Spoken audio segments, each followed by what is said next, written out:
the signatures for politicians to get on the ballot. They say, you know, we owe them a favor. Yeah. And where are we going to put them? We can't put them in the civil court or the Supreme Court because press goes in there to report. So we have to put them in a place where nobody can see the morons that we're pointing to the court. The government has overstepped their authority on numerous times, state to state. Money or favors should not determine whether you get to have a relationship or time with your child. It's no secret the family system is broken and even corrupt.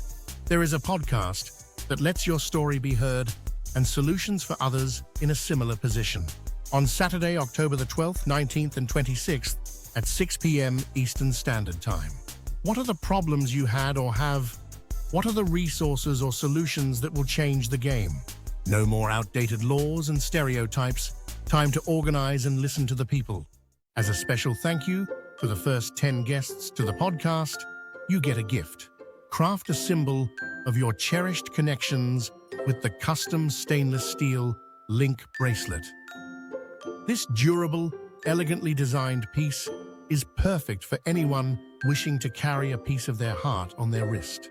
Engrave up to 4 names in telling your unique story, be it your children, siblings, or friends, and keep your loved ones with you throughout the day.